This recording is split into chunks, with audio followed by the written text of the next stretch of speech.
When you say nation, you talk about land. Our land is Africa. That's undeniable. This land is not our land. That what Frantz Fanon's theory, psychological theory, is that we're in a post-colonial psychology. And what he calls that is an auto-destructional stage, which is the oppressor will oppress for so long that the oppressed no longer have to be physically oppressed. They do it to themselves automatically. I'm black. Do you hear me, man? Do you understand? I am black. I'm a nigga. You understand me? I was born black. I live black. And I'm gonna die probably because I'm black. Because some cracker that knows I'm black better than you, nigga, is probably gonna put a bullet in the back of my head. Hey, man, it's like this, man. It's like, you know, it's like it's revolution time, man. There's no questions to ask. Revolution is here. You know what I'm saying? We the youth, we the young. It's time for us to break loose, you know? We don't have no freedom, no rights, man. We slaves right now. Everybody's still a slave. That's what they told us today. In other words, you still a slave. No matter how much money you got, you still ain't shit. So, you know, it's on, just like that. Just like that. Are really ready and willing to pay the price that is necessary for freedom. Our people will always be walking around here second-class citizens, or what you call 20th century slaves. What price are you talking about, sir? The price of freedom is death. What's the figure? I mean, what are you in this for? You want power, you want revenge, you know? What is it? It's simple, Willie. I just want to be free. Hey, peace, family. Welcome to another episode of We Charge Colonialism. I am Ikemba Ajore, host and organizer of We Charge Colonialism, and here with a special guest. Looking forward to this conversation that we're going to have with Toivo Asheeke. And so, you know, you all are in for a special treat. We're going to discuss his book. So we're going to get into that later. But before we get into this discussion, I need everybody to like and share this podcast. Like and share this podcast so we can get as many people as possible to join us with these discussions, and subscribe to the channel if you haven't subscribed already. We are Recharge Colonialism, a media outlet having conversations as it relates to African people around the world and our struggle to liberate ourselves, to decolonize ourselves, right? To overthrow colonialism. And as African people, if you're not struggling to overthrow colonialism, I don't know what you're doing. This is what should be on our minds. Freedom should be on our minds 24/7. And so part of the discussions that we do have on here, we have conversations about current struggles, current happenings. We also look at historical events, you know, historical struggles. And today we're going to be looking at that. Again, appreciate you coming and having this discussion with this. We're going to be looking at your book, and you can see the title right there at the bottom for all those people who are interested. We need to put a link to up as well so people know where to get this. So we'll do that before this podcast ends. But Arming Black Consciousness, the Azania Black Nationalist Tradition in South Africa's Armed Struggle. This is your research. So before we get into the book, though, Conrad, brother, you want to let everybody just, you know, tell people a little bit about yourself. Nah, thank you again, Brother Ikemba. Thank you so much again, really, for taking the time to allow me to be on your podcast. Again, I follow you guys a lot. I've jumped on before with some of the folks, you know, talking about Namibia and genocide, reparations, and other different types of things. So I really, really appreciate that. I would like to start off with just level of mourning and thinking and prayer, or just thought about some of the ancestors who've gone from us, right? One I want to focus on is Ama Ata Adio, a really great African feminist who passed away end of May earlier this year. Very important to a lot of African feminist work in the 20th century. So I really wanted to call her name. And then, of course, also Dr. Mtulu Shakur. Those of you know, he just recently passed away after being released from incarceration for all those decades. So I just wanted to say that before we begin. And so with myself, my name is Toivo Asheeke. I'm a scholar activist. I am in the academic world, but then I also make it a point, a la Walter Rodney and some of our other ancestors, that you have to also be in struggle. I call it on and off the plantation, right? because the university system is a plantation system. It's like we need to understand that relationship. So my dad's Namibian, my mother's Afro-American, so I very much had that like international upbringing. My dad was in the SWAPO, the liberation movement in Namibia. My mom was an Afro-American, progressive activist, in the DC fighting in the anti-apartheid era. So a lot of that also influences the text as people will see, right? You'll see that global story. For me, it's always been my own story, right? And try to figure out how we can get ourselves in certain conversations with each other. But yeah, I did a whole bunch of, a lot of my political work in the U.S. has been done in New York State, particularly upstate, Binghamton, New York. I did some work in the Bronx, New York, with groups like Take Back the Bronx. And I'm here in Atlanta right now for the last year. And I've been doing a number of work with different groups on the ground. Right now, I work probably closest with CMB, Community Movement Builders, as well as the Housing Justice League, a really good housing justice advocacy group here in Atlanta, as well as one of the campus Black radical organizations, the Sankofa Society. So my work really spans student work as well as some of the work around housing, around inequality, reproductive justice, police violence, and armed self-defense. Hey, brother, appreciate that, man. Activist scholar, revolutionary scholar, man. Like, I want to give you your flowers, man. Appreciate you. People sort of give me the same praise. I'll be like, somebody the other day was like, yeah, you remind me of Walter Rodney. I said, don't put that on me, brother. Don't put that on me. But yeah, man, but I appreciate it because I know how difficult it is too to sort of maneuver academic world and also get in the community and actually be active in bringing about revolutionary change. And because it is two different worlds. I try to bring that revolutionary world into academia though. So yeah, man, I appreciate this book too, and I'm glad we're going to have this discussion. South Africa, I will admit, you wrote the book that I wanted to write. And I say that I'm not going to say the research that you did and your thesis, that it wasn't an idea I had, but South Africa or occupied Azania always interested me, and because of this parallel of the struggle that took place, or that's taken place, still continues to take place, but the struggle of the 60s and the 70s, with the Black Power movement. And I look at the struggle in South Africa against the apartheid regime, the white nationalist regime over there. And because there was so many parallels, I always found it interesting. So I used to watch a lot of documentaries, would read books, all of the films that would come out dealing with apartheid, from what is it, Botha? I think that was one of the first ones I've seen with Danny Glover. So I always had this sort of obsession with occupied Azania. And so when I was working on, trying to develop an idea, I guess you could say, on what research topic I wanted for my dissertation, I was trying to think of South Africa. What can I do? What can I write about it? And my advisors, they will try to get me to think of something transnational. So, something with United States relationship with the people of South Africa. I seen some stuff with the NAACP, Garvey movement, but I couldn't really find, something unique.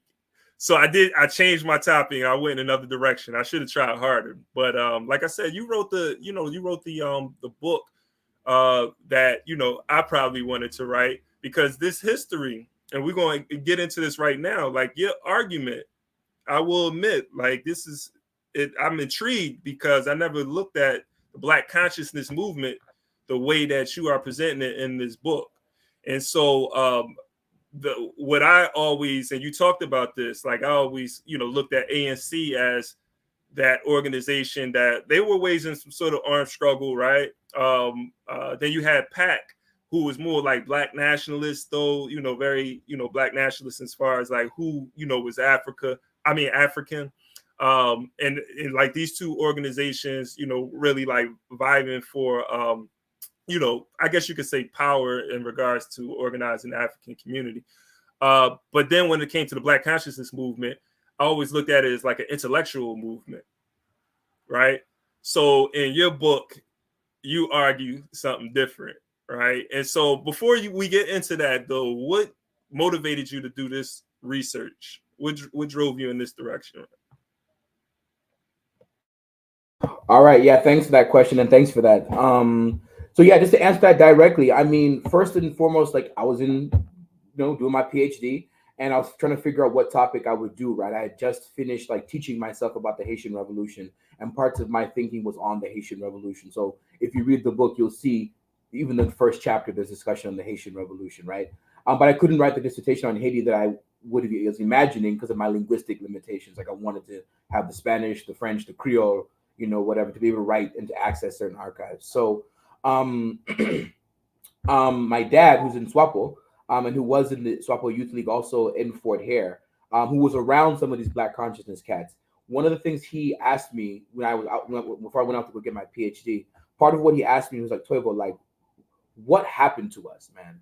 Like there was a time like in the 70s or 80s when he really felt that there was this revolutionary, like, in vision. We're going to transform capitalism. We're going to fight the system. We're going to overthrow white supremacy, get the land back, right? All this stuff. But it's like these years later, and he's one of the people who was in the the winning party, if you will, SWAPO, right? And things didn't turn out the way people really thought, right? And there's a whole bunch of hosts for that, right? Answers for that, right? A lot of the critique contemporarily, I think, has been around, well, people we're not utilizing the class question enough. As we know, these discussions around race and class are constant, right? And of course, you've had now this powerful intervention around race, class, women, gender, right? And thinking about some of these different concepts of why things didn't go, or why things went one way, it didn't go another way, et cetera, et cetera. So while class, I think I've seen is like the class question, if you will, has been utilized a lot as a reason why, African states didn't do what they were supposed to do. Neo-colonialism, right? And Nkrumah writes on, neo-colonialism, the highest stage of imperialism, right? All these different things. Cabral's talking about, and, Cabral and Fanon are always warning about the pseudo-bourgeoisie, right? The petty bourgeoisie and the post-liberation movement time, right? But still, we fell down some of these traps. So what happened?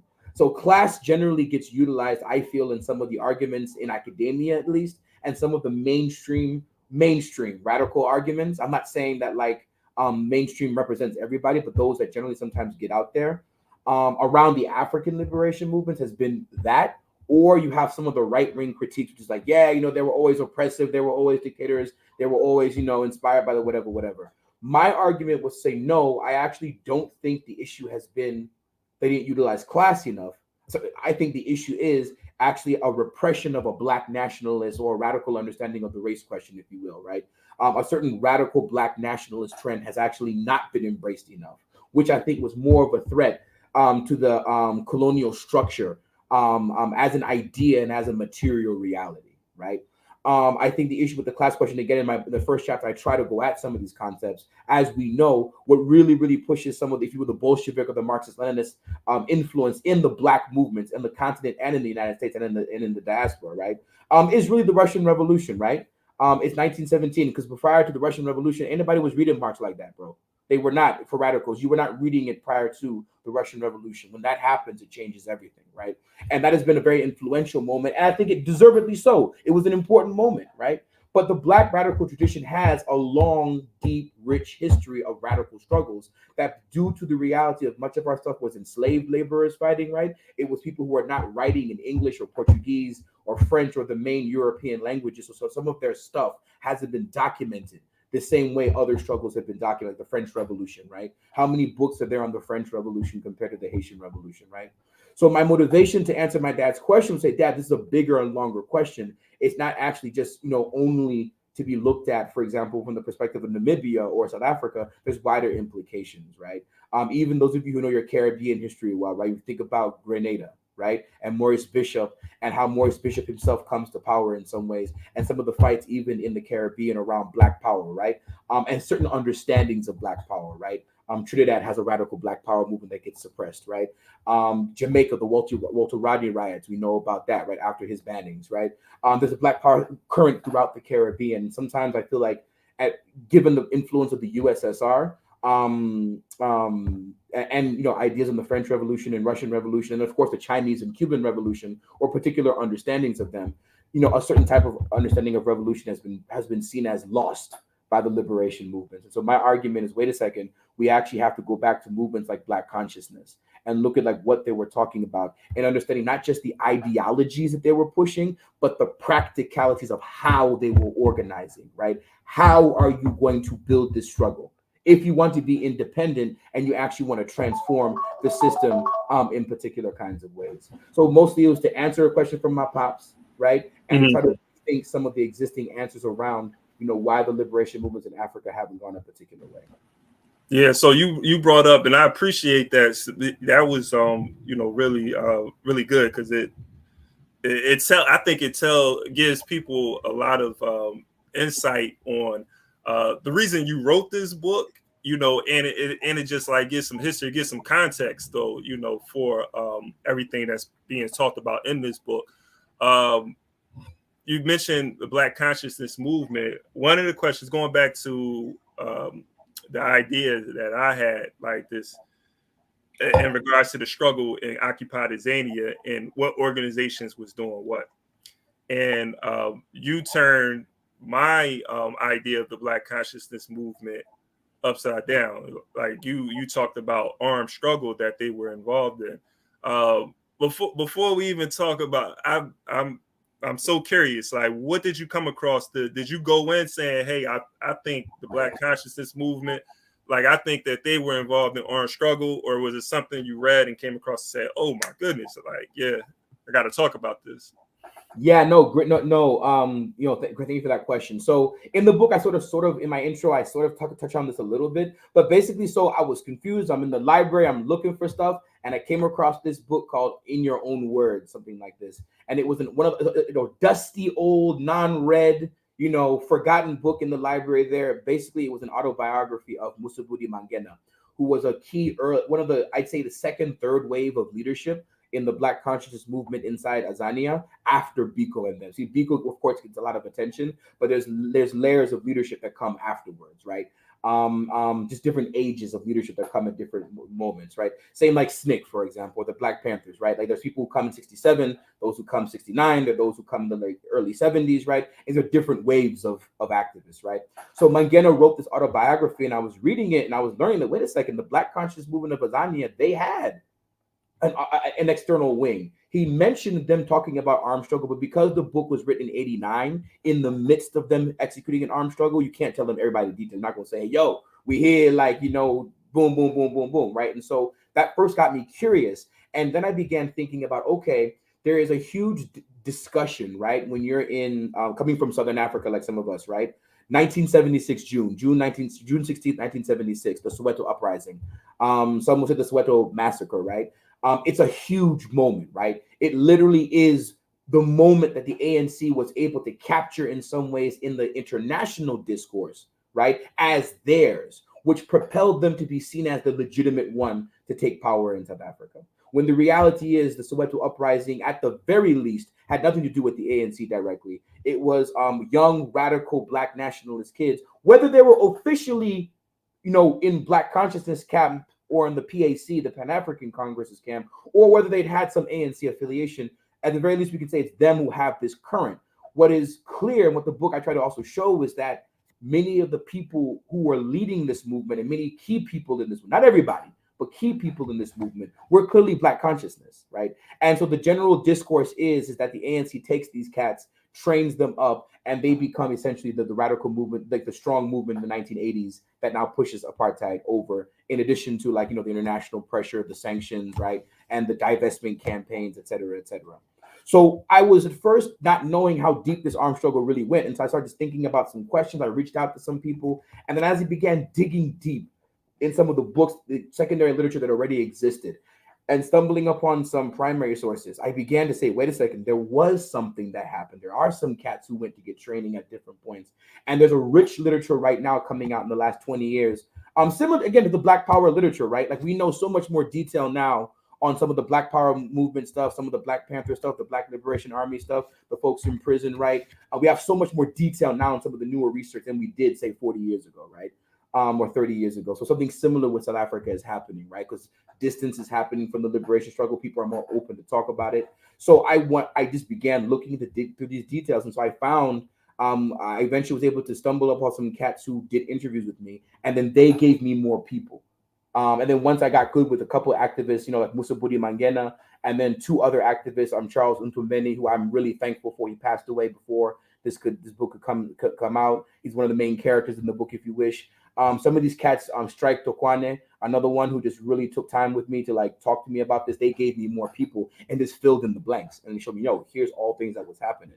And then I was like, oh wow, so this is what was happening, right? And because Black consciousness it made the decision not to get funding from the USSR, China, or Western Europe, those kinds of state entities. And they chose, no, we want independent donations. We want ourselves to do certain work around like, raising chickens, raising pigs, selling eggs, creating a taxi business, doing agriculture, to ourselves independently fund our own movement.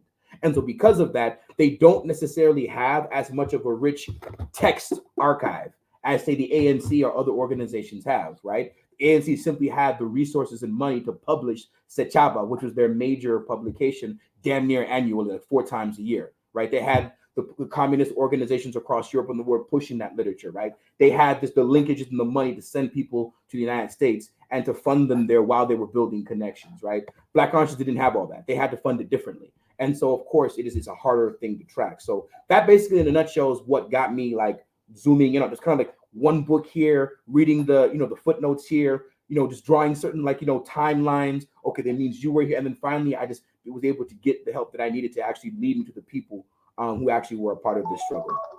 So yeah, that's what I would say is what got me into it. And then it just took legs from there.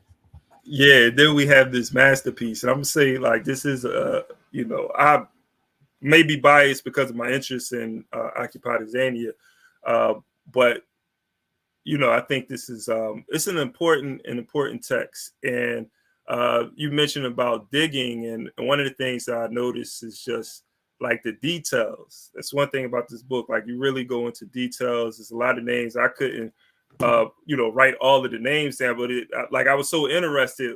It's like, oh man, like I want to know more about this person. But like what really of course, like the way you begin the book though, you quote Kotso Siholo? I'm gonna say it wrong myself because it's a different Kotso Siat Holo is how I'd say it, but Kotso is what I say right now. My comrades would be upset with me, but yeah, Kotso.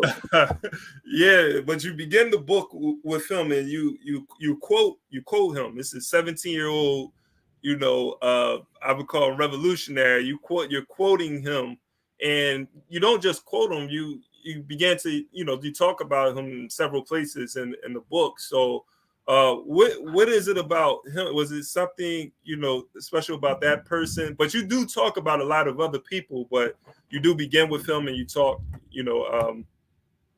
about him in several other places in the book. So absolutely, no, thank you for that question. So I'll answer it in these ways. One, while I was doing the research for this book, as I was connecting with comrades on the ground, because I also have to owe a lot of these questions. One thing I didn't mention before in terms of some of the inspirations was when I landed in South Africa with a particular idea of what to do, but I didn't have the details yet. When I landed in Cape Town to start off my archival journey, the University of Cape Town was shut down because of student protests around Fees Must Fall. It was a year from Rhodes Must Fall. And so I just basically joined the movement and was participating as much as I could because the archives were closed. So I read certain things, but I also was really politically involved with the comrades in that kind of way, right? And that also I have to say was very, very influential to me. And then within that conversation, we began doing political education as radical groups do, right? And I started to learn, for example, the name coming out of Soweto that a lot of people might know is Tsitsi Mashinini. Tsitsi Mashinini.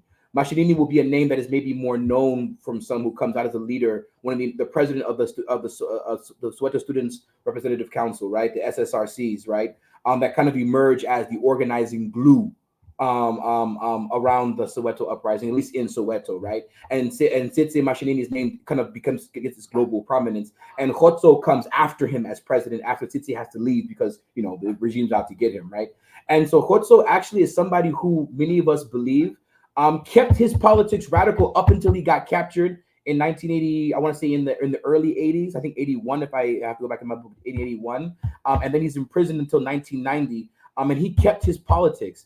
Tsitsi, on the other hand, many of us felt that after a few years in exile, he kind of just got caught up a little bit in the wildness of the international diplomatic realm and steered off course. right? And so Khotso is someone who we think, he kept his principles strong. And also, when I was doing the research around this, some of my comrades who I know, they know the daughter of Khotso. And she was herself in the process of doing a documentary on her father, particularly talking about just what it was like for him after quote unquote independence, right? And he really struggled around just given the torture he went through in prison, right, when he was captured in 81, right? And we know what our brothers and sisters have gone through in these U.S. prisons when they get captured, right? It's no different down there, right? He really struggled mentally, trying to get back in, trying to quote unquote adjust to civilian life, particularly when he saw the capitulations and the concessions that the ANC was making around the land question, around the economic redistribution question, around forgiveness of whites being prioritized instead of reparations and transformative justice for the Black people whose land had been taken through conquest. Right, there was no part of the issue with these cats like Khotso was that this is not a conflict it's not a civil war in a sense of two equal parties. It is an occupying force. It is a white settler occupying force that has taken our land and has dispossessed us of our land, taken our resources, killed us in the droves, and forcing us to be slaves or poor wage laborers, which is basically slaves for the capitalist system anyway.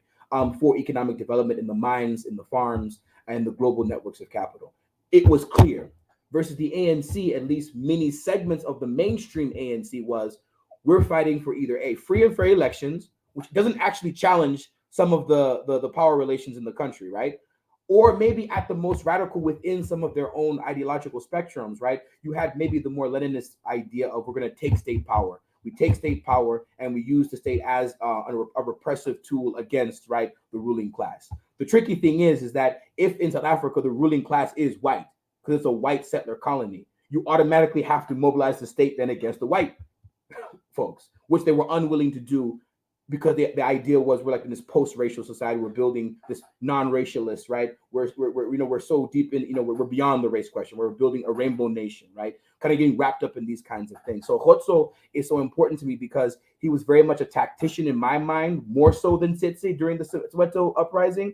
He was actually running in the townships, hitting back at the police as they were trying to capture him at different points. And it is him who is the leading mind behind I would say the third Black consciousness formation in exile that decides to turn to armed struggle. He is one of the leading minds behind saying, listen, folks, we did a good job during the Soweto uprising. Unfortunately, a lot of our cats did join the ANC and its armed wing, Umkhonto we Sizwe MK, because they have more resources and stuff. But if we keep our line, right, if we're able to actually formulate a certain armed wing, and the Nigerians offered to train them and did, it seems, right, we then can open a third front of struggle that is independent of the ANC and PAC and pushes what we believe is a more radical line from the young folks in the country who actually are fighting apartheid right here in the townships as these tanks and these tanks and anti-protester, if you will, vehicles are being hit against us. So that's why I wanted to talk about Khotso, because I know globally he's not as known as, say, Steve Biko. So I wanted to, for example, just give different types of cats who make contributions. And particularly, as you said, folks don't usually associate Black consciousness with armed struggle, with like grassroots, working poor mobilizing, right? Because oftentimes the ANC was behind a lot of this too, and certain elements in BCM were behind this. Some wanted to push it as like an intellectual, sort of like a broad negritude-ish type of a thing. There was a strategy some wanted to use that for. Others were like, that's not what we're doing. They just didn't have the written skills, or they weren't like, the big oratorial speakers, right, to be able to like get it printed down and then have people read it 30 years later. Their work has to be found in their praxis, right? And many of the women, for example, in Black consciousness were central to the building of that. And that's also part of why the details in that book, we want to give the names of folks who have not been named in some of the histories. And hopefully others can now go and then do way more than I've been able to do in this book with uncovering some of these histories of some of these people, right?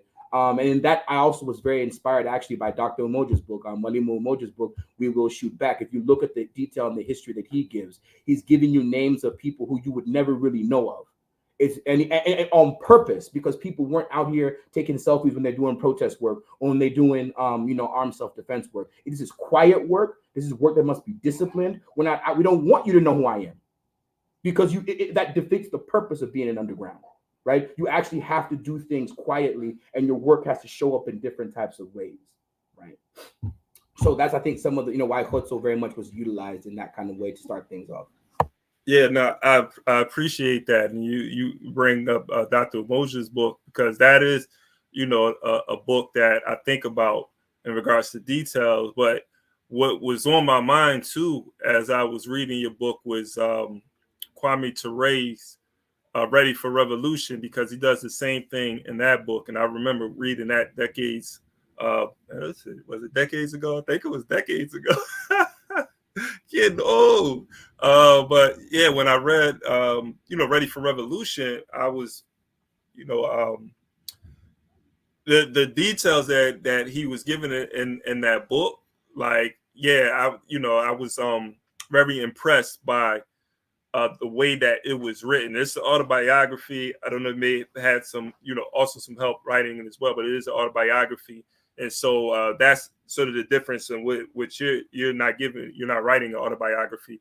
But he's talking about all of the organizers that was with him as he was, moving and grooving in the South. This woman, who was doing this, from the secretary to just the, the regular peasant, farmer, sharecropper.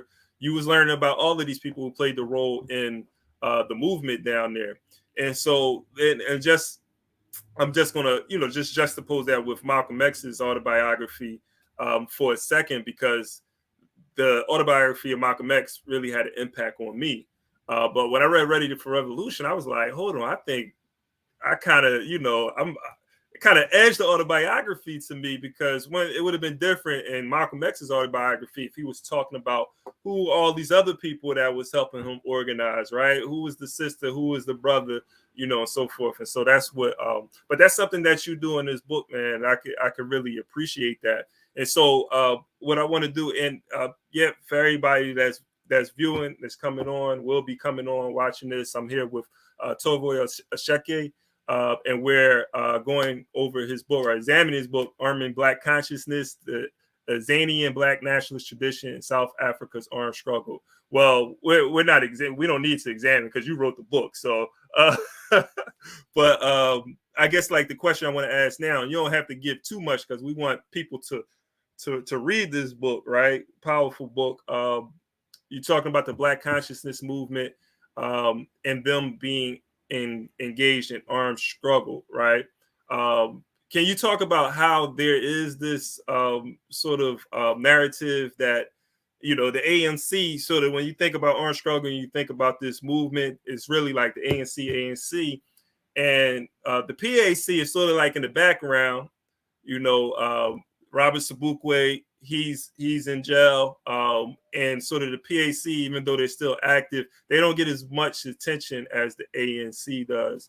And again, Black Consciousness movement, at least what I thought, because I didn't do any thorough research, the way it was presented, it was sort of like this intellectual movement. Steve Biko, was looked at as intellectual, who really wasn't getting his hands dirty, and that might have been, well, let me not say that, but he wasn't, engaged in armed struggle per se himself. At least that's how I was looking at it. But even in your book, though, you talked about Steve Biko just like knowing what to say and what not to say as well. But I guess if you want to talk more about that, and you don't have to give too much detail, but yeah, just that, that narrative and how, No, thanks for that. Okay, so let me just lay it out like this, and I do this also for the audiences of folks who are not as fluent with some of the literature around South Africa about kind of what some of the different directions the armed struggles went. But I would say that, first off, what's important to understand is that in South Africa, when we think of armed struggle, it's more akin to what the IRA was doing, some of the Black Liberation Army stuff was doing, right? The PLO, the Palestinian Liberation Organization stuff was doing, right? It's not the same, for example, as Cuba, Vietnam, or Zimbabwe, right? Or even Angola. Those were more in terms of wars being fought on your territory, guerrilla struggle, bombs, right? Airplane bombs, mines, right? Like gun battles and that kind of, taking territory, losing territory, right? Hundreds dead in each battle, that kind of, we talk about armed struggle, right? 40,000 people die in the Zimbabwean armed struggle, right? On soil that's in Zimbabwe, right? Of course, parts of it is in Mozambique and some other places as well, right? The ANC is not that. That's not what happens, right? That's not what's happening. It's more of an urban, for most of its history, at least from say the early 60s to 1994. that period of time, it's mostly an urban rebellion, right? It's sabotaging power lines, blowing up infrastructures of the state, right? It was maybe shooting a police officer here or there who was known to be a snitch, blowing up police stations, right? It was called armed propaganda for a long time. The ANC, MK, it called it armed propaganda, right? Because part of the idea behind the ANC initially, when they formed MK, initially Umkhonto we Caesar was supposed to be like a clearinghouse because the ANC was nominally nonviolent, right? So the idea was that MK was supposed to be where all the different orgs who wanted to do armed struggle could come together, think of what to do and then strike. But eventually in 62, and then later on, it becomes more firmly under the ANC, etc., right? And so that's basically what it is, right? They did have guerrillas who were outside trying to infiltrate, but that's mostly what it was.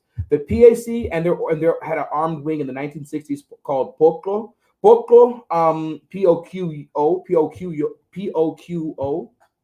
POCLO, which is Xhosa for alone, or those who stand alone, etc., right?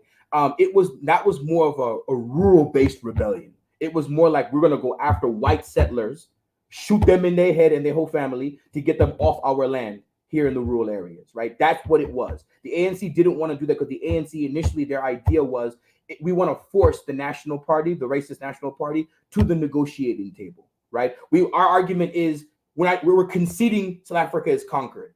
We just want representation. We want to come into power, and the argument is if we can get state power, we can now make life better for Black folk, right? And this goes back to the ANC's original mission when they're like the South African Native National Congress, when they first formed, like in the 1910s, and roughly in this area, 1910, 1911, 1912, around this area, right? It's mostly petty bourgeois city people and the chiefs who basically are saying we need to figure out how we can negotiate a better deal for ourselves after some of the land dispossessions that are coming, particularly 1913 with the Native Land Act and some of the voting rights that were stripped. It was not designed for revolution initially. It becomes more insurgent over time, right? The PAC split from the ANC in the late 1950s around the question of land redistribution, really.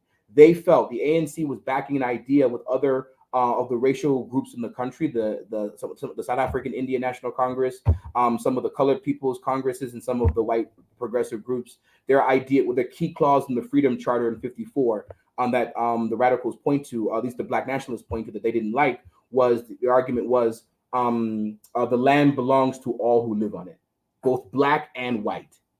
For the PAC and Black conscience, that's ridiculous. How can it be for white folks when they took our land? Right. So that influences the different types of armed struggles that take place. And even the unity movement, who I talk about in the book, they also have an armed wing. For Black consciousness now, they emerge in the late 60s after the ANC and the PAC have been banned inside the country and after a huge round of repression hits. And so they emerge basically from students initially at the university, the historically Black universities, sort of bring it an organizational form, but it already had legs already in the country for much longer as part of my argument. They're just more given an organizational kind of mold, right? And then as time goes on, they're able to spread to different parts of the country, right? And so the reason why, again, their struggle is seen more intellectual is mostly because Steve Biko, part of the idea behind how they could find ways to like be an above ground organization, but then support radical grassroots things, as well as support illegal, if you will, underground insurgent activity, was they did debate the church people. It's one of the few places where Black people could debate in public with white folks, was in the universities and some of the church, the liberal church debate kind of spaces, right? And those conversations from Biko have been recorded, right? And a lot of the students who were able to narrate Black consciousness to the world and to the nation were students and were engaging with the apartheid question, engaging with racism, engaging with white liberals, and engaging in particular ways with the church, right? With the Black condition, what does it mean to be Black, right? In these places, right? Biko is very much a sociologist in terms of how he's talking about the Black condition, right? Et cetera, right? But on purpose, this hid the deep ground roots, the underground work that was happening. That was the point. They wanted people to be looking at the intellectual stuff, etc., because if you declare for armed struggle, you're going to get banned. And they're not saying eventually they knew they were going to get banned, but the idea is we got to be able to build something up, man, just to get at least some legs under us before we get banned, right? Even I think if you think about Huey P. Newton and some of his writings talks about, you have your above ground thing. You do everything you can do until you get banned, knowing you're going to get banned. And you've already built the underground structures that when you're banned, you just plug into those, and then those become where many people go, and then new things form up, and then you're able to kind of, mobilize in that kind of a way, right? In some ways, there's that too, right? With the Black consciousness cats, right? And so they wanted a legal above ground thing in order to at least show that they could fight back in a certain kind of way to the regime, and then fund other more radical and insurgent things, right?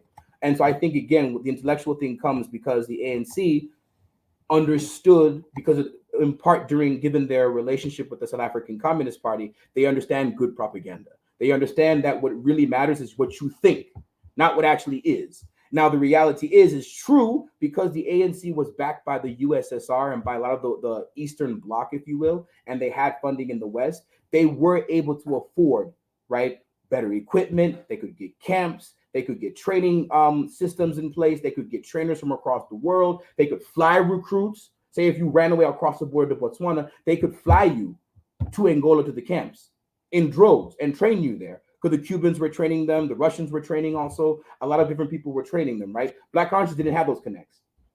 They couldn't just like charter a plane to get 100 comrades out.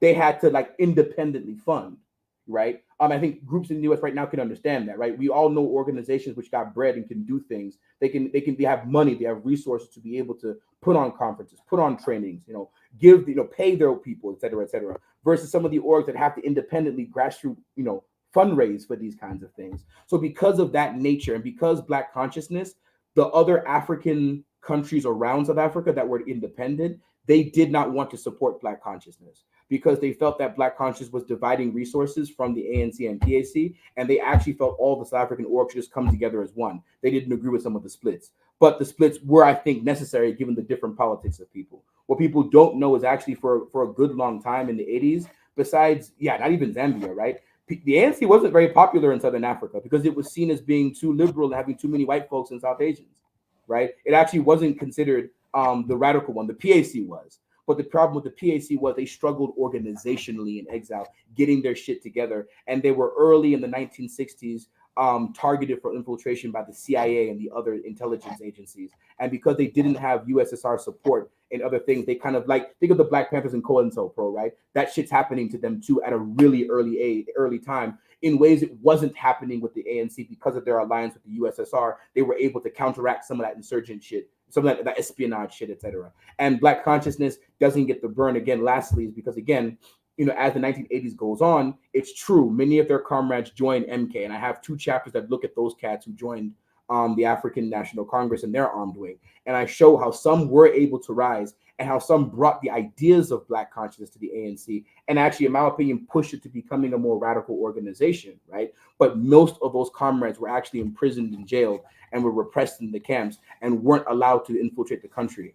My argument is it's a big controversy with the ANC. What we know is that 90% of their troops did not get infiltrated. So when you left, if 10 people left, only 1 got infiltrated back. And there's many discussions on why this was the case. My argument is that part of, not the entire reason, I'm not even sure if it's the main reason, I don't have enough evidence, but part of the reason is that they didn't want to infiltrate cats who were more Black consciousness. Because they felt that if you infiltrate them, they're going to be pushing a politics that we don't agree with, which is the non-racialist, kind of broadly socialist vision. They're going to be pushing violence against whites, taking our property back, and destroy the state to rebuild it in a Black, nationalist sense. And so they kept them from re-infiltrating back into the country, is my thesis for some, those who joined that. So again, it's these silences that exist in their narrative, which I believe why they're not talked about as much. The last comparison I would make is if you think of the Haitian Revolution, even Black Jacobins, right? The great text on the Haitian Revolution written by C.L.R. James, right? James himself in later years said that if he could, it was what it was, great book, mistaken in many ways, but great book. He himself said that if he could go back and rewrite and do more research, part of what he would center more in terms of the revolutionary forces of the Haitian Revolution would have been the Maroons. The Maroons don't get a treatment really in the Haitian Revolution.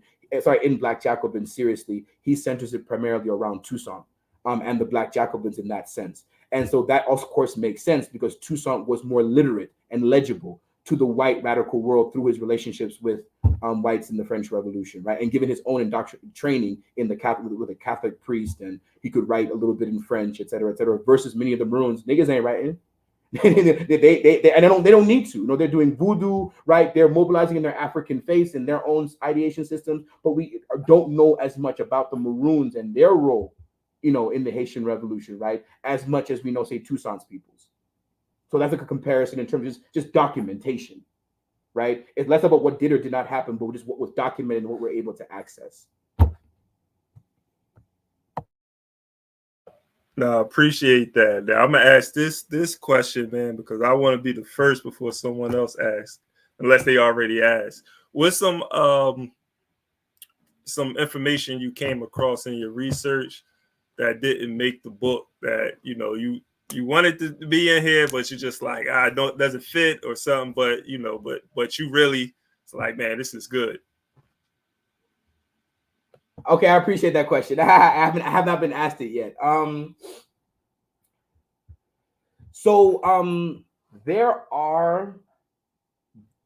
a couple things. One, I'll start off on the more local level. I hint in the book at some of the internal. The book is an exile history. I want to be clear about that, and it's important because there is an internal movement. Really, my focus on inside South Africa really is from say 60.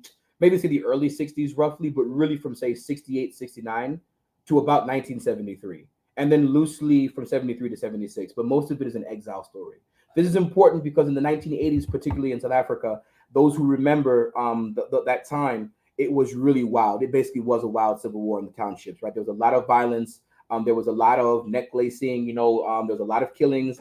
A lot of it was backed by the regime. Most of it was encouraged by the regime. Again, COINTELPRO style, but they also they picked some of these reactionary groups that were there and mobilized them against the Black Consciousness Movement and the ANC, its internal wing, the United Democratic Front. A lot of my Black consciousness cats, they look at the United Democratic Front and some of the ANC aligned groups as actually targeting them during these internal uprisings and having police support around that. Again, for me, the tricky thing with that is I talk about some of it, but the problem is when you have deep infiltration like that, everybody's being infiltrated, right? So everybody is literally, and they're capitalizing. Those of you who just know how, for example, how gang warfare works in some cities, these guys would utilize some of those things, politicize one gang against the other, and then let them shoot each other. And then of course, each side will say the other one started it. Right. And so I didn't really talk as much about that because some of those stories are very painful. They're very tricky. You have to know the local politics really well. You got to know that those dudes on the block who know who so-and-so who can trust. You feel me? I didn't have that kind of, I heard a lot of things, but I couldn't really verify certain things by going deeper. So I'd say that is one thing on an internal level. I didn't really, I know some things. I've been told a lot of things. I was told more things that I haven't shared. Some people have said certain people in my narrative were snitches, were actually never aligned with the movement. There's others who say, well, that person who said that, they're a snitch. You know what I mean? And so, they was jealous, So I have a lot of that again, because of this tricky nature, it's difficult to whatever. Or some have said, no, that person may have started off good, but by the late 1980s, that person was really doing harmful things to the movement, right? So there's some of that I wasn't able to talk about. Other things that I wanted to delve into more deeply is I touch upon it a little bit with some of the CIA documents, but the CIA is really involved in stopping these Black nationalist organizations. It's another reason why I could have done a whole chapter on that, if not two, right? The CIA really is putting effort across the African continent. Yes, they're after the communists. Don't get me wrong. They are after the communists as well. But really, they are focusing on the Black nationalists a lot more. And there is a distinction. And even in the CIA documents themselves, they talk about the distinction that they had between an older guard generation, and that is an old guard that is non-communist, right? As well as an old guard that is communist, right? As distinguishing from this new guard that's more Black nationalist radical, who are willing to burn down the entire state as well as white lives and property to make a change. The old guard is not. Because remember, in some of the typical Marxist-Leninist theory, the idea is you must take state power, not destroy the state as you take power. But what does it mean if the state's a colonial white settler apparatus, right? So anyway, so I could have gone a little bit more into some of those CIA documents. I don't really know, who in, again, it was, to say CIA is very broad. It's an institution with multiple legs and levels and body parts, right? And so again, there's things I could have more said about that. I gestured at things, but I just needed a little bit more verification, a little bit more things to kind of say things. But really, what I really wanted to also say is really the Western powers, and I'll do this, I think, with my Zimbabwe book, which is coming up next, I hope, which is basically they are influencing these negotiations to make sure that Black nationalists don't come to power. Because if Black nationalists come to power, they will take land. And if they take land and redistribute, that actually changes global capital, right? And that's very, very important, particularly as it pertains to South Africa, Namibia, and Zimbabwe, which are historically white settler colonies, unlike most of Mozambique and say Zambia or say even Angola, although Angola does have a significant white population in the cities. So I think that it's important. I didn't talk about that as much, because given some of the details I didn't have, but I think it's clear that the intelligence services were very clear on Black consciousness. And I think folks don't talk about enough of that in the literature. It's always considered that the communists are the main threat, but Black nationalists are equally, if not more so, in my opinion, feared in terms of what they will do when they come to power. Appreciate that. Appreciating your discipline too, comrade. Answer no questions. So we're talking about arming Black consciousness, the Azania Black nationalist tradition in South Africa's armed struggle. We're here with Toivo Asheeke, discussing his book. Before I know we're getting to the top of the hour. I asked a lot of questions. Now I just want to give you an opportunity. Is there something that you want people to know about this book that maybe I haven't asked? You can go right ahead. Okay, so what I would like to just say is I want to do it at the top of the hour, but I'm gonna do it again. I did not have control over the price of this book. And I think it's important because politically, my own critiques have been of some of this information that's inaccessible to a mass audience because of its pricing. I wanted other publishers to take it who I knew would publish it, who could give the price would be better, where it would be more affordable for just working people. And again, free is the most affordable for me. But again, there were other publishers who I know the books would have been a lot more reasonable, right, in terms of pricing. But they all rejected me. I applied to 50 different publishers, academic presses, and they rejected me. Given the nature that I am in the academy, and I am trying to, we're on the plantation and off. We're trying to, make sure we don't get kicked off too early, and then we do our insurgent work. Having an academic press is important to kind of continue on, particularly now as competitive as these academic jobs are. So I did make the decision to go with Cambridge because they were the only one to say to accept the book. At the same time, they are, for my discipline, they are the top press.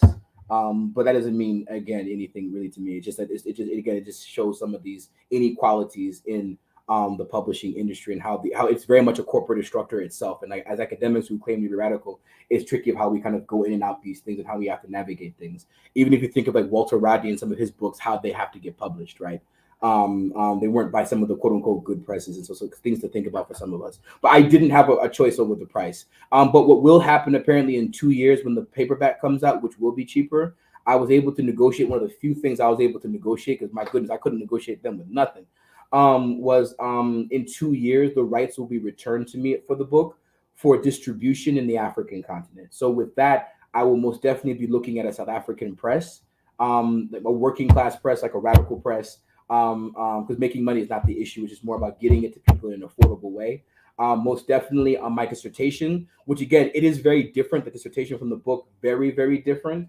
But the dissertation is free. It's an open access. It is free online. And then of course, people could hit me up and then we could see what we can do, and we'll leave it at that. So I wanted to talk about that. Just I think it's important that, as academics, just be upfront and say straight up, I'm not getting no serious percentage. Dead ass, I'm getting 5% of like some like profit thing. So I ain't getting shit. And I want because some people be funny when they be like, yo, they are making so much money and blah, blah, blah. It ain't true. Exploitation, bro. It really is. But I wanted to say that. And the one thing I did also want to say was that about this book, also that I think for me that was important writing it, was that I wrote this. I'd say about 50% of this book was written literally when I was like sitting down and had a moment. after a big ass meeting when we had a protest with Fees Must Fall. I was a part of an occupation at my university where I was doing my PhD. Binghamton University, we occupied the administration building for 3 weeks. I was writing part of this book during the occupation, right? And I was central in that occupation, right? And a lot of this book was written really in movement and in struggle and trying to grapple with certain questions. Part of why there's detail to your earlier question in the book is I do want us to be politically looking at these things. I think part of my issue with some of the Black Panther literature, some of the radical literature on even the ANC, some of the just insurgent social movement literature that we have out there, so much of it is broad theoretical social movement, but we actually need to know the nitty gritty of why people made certain decisions, right? Not every disagreement has some deep ideological basis that people had to now shoot each other for, right? A lot of it is personal conflicts, situational differences. A lot of why the Black conscious movement itself is unable in certain ways to unite in exile is because different people came abroad at different times. So if you're trying to trust somebody in an armed underground movement when there's war across Southern Africa and and spies and snitches are everywhere, putting people's life literally on the line, it's hard to trust new people, right? A lot of people didn't trust Khotso or Tsitsi because they didn't know who these guys were, right? Because these were young guys, 17, 18, right? So the old guys wouldn't know them. And given some of the old heads I interviewed, and they are very similar to some of the old Afro-American folks from the South who I interview, they always tell me, yo, as a young person, you really don't understand how deep segregation was in the South in terms of just restricting your movement. Just so given apartheid, if you're Black, you actually legally can't go to 95% of the country. You actually can't legally do that. So just in terms of just getting from one place to the other, Mad Cats didn't know who Steve Biko was because he got banned in 1973, I believe, 72 to 73. And he's banned to the Eastern Cape or the Planet Sky at that time. If you're in Cape Town, if you're in Zulu, like, you don't know who this brother is. I mean, personally, you wouldn't, right? And so there's a lot of people who just are unable to come together in exile, not because they are counter-revolutionary, they didn't read Lenin or Rodney 5 times, or they didn't, do Maoist push-ups or whatever the case may be, right? They just have some situational issues that prevent certain things from happening. And I think that with us as activists, it was also written, particularly around the gender question, to look at and to focus on women in detail in movements versus just only because some of the Black women who I've interviewed and who I've listened to, they're upset with saying that, well, why is it that my entire experience is just boiled down to I was oppressed? When actually we were doing some very radical insurgent things and the oppression was there and the inequality was there, but we were central to the building of these movements. And my work has been silenced actually under the layer of, well, they were not treated equally, which is true. Again, not saying it wasn't true, but what does it actually mean what people did, right? Kathleen Cleaver said something very similar about this too in the early 70s. Like, what did Black women do? So again, me trying to talk about Black women in particular ways, and through that also trying to rethink again some of the labors around armed struggle, and even rethinking what it means to be on the front lines, as some colleagues who I've been reviewing some of their books have been doing, rethinking what does it mean to be a fully trained guerrilla soldier? What does it mean to have combative and non-combative work, right? Because so often we think of armed struggle, all we think of is a gun going into the mountains and fighting white supremacy. It's actually so much deeper and intricate and complicated with this. And the non-violent, non-combative wing is central to any armed struggle being successful. If you don't have the non-combative, if you will, wing that's doing the other labor, who's feeding the guerrillas, who's hiding them in their basement, who are the ones who are getting them weapons when they need weapons, who are the ones getting them out of the country when they need to, who's not snitching, right? This is serious business, right? Like, who, you know what I'm saying? There's a whole infrastructure that must be built for any kind of underground work to take place. And you need to have people who are on your side, who on the outside are as conservative as all get out, right? Versus so you can hide niggas in their crib, right? Because you'd be like, yo, Toivo, because it's me in my crib, the system knows they're hiding at my crib. So it's not a secret hideout. And everybody know, oh, they at his house. You know what I mean? So it's like the idea is like, what does it mean to build a broader movement? And to think of that, part of some of the critiques that a lot of women in movements have made is thinking about, for example, how do we like get away from how certain labor is seen as more valuable than others in liberatory movements. So again, part of the book also is trying to challenge that, particularly in chapter 2, trying to say a lot of these self-reliance and a lot of the radical legacies of what Black consciousness does in exile, it is centered in some of the work that Black women were doing inside the country and those who follow them outside to help them build some of these formations. Thank you. Appreciate that, man. Powerful. I think this was a powerful hour. I want you to, is there a way that people can get in contact or follow you What? Say, I can't hear. I'm wild scared of social media these days. So I'm not so great on people following Okay. me these days, but I do have an email address. I mean, I can send it to you, and then you can use my email address. TWASHEE07 at gmail.com. And people can email me TWASHE EE07 at gmail.com. Put that there for the And of course, if you Google me, I mean, again, my name, I am a faculty at Georgia State University. Googleable. Yeah. Yeah, I mean, I am there. So you can email me All there. right. And yes, I'll be having book talks and stuff coming up, and I'm open just to chatting with people about things. But yeah. Yeah, because it's powerful book. Like I said, I'm so I've been so obsessed with South African history for a long time. Kind of got away from studying it, and your book is bringing me back. It's giving me another angle of the movement. And if I teach, sometimes I teach an African topics class. Mm-hmm. If I ever teach an African topics class again, I probably will in the future. I'm going to use this book. Yeah, it's definitely going to be a book that I use. I got what book that I'm always looking for books. This was the last book I used, The Making of Contemporary Africa. Okay. And they talk about occupied Azania here in a few chapters. But yeah, if I ever teach, I can use a couple of texts, but this book definitely is something that I would like to introduce to my students. So appreciate you being here, having this discussion with us. Want to appreciate everybody for being for tuning in. Make sure you like and share, though. Like and share. We want more people to be involved in these discussions. Subscribe to the channel if you haven't subscribed. And make sure you just keep up, because we want to have more discussions, interviews like this.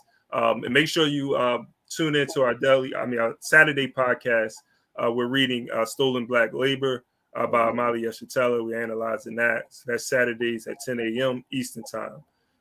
So any last words before we close out? Last words again. I should have said this at the top of the hour, but I will say again, we're in Atlanta and there's multiple struggles here. And again, for me, the housing justice struggle is for me clearly the major one hitting Black people. The gentrification is crazy. The rising rents, police violence is constant, right?